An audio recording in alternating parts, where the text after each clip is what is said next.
எனக்கென வந்த தேவதையே சரிபாதி நீ அல்லவா நடக்கையில் உந்தன் கூட வரும் நிழல் போலே நான் அல்லவா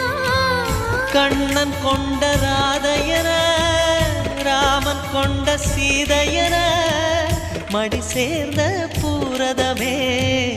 மனதில் வீசும் மாருதமே நன்றி சொல்ல உனக்கு வார்த்தை இல்லை எனக்கு நான் தான் மயங்குறேன் என்னுடைய மனச தந்துவிட்ட பிறகும் ஏம்மா கலங்குற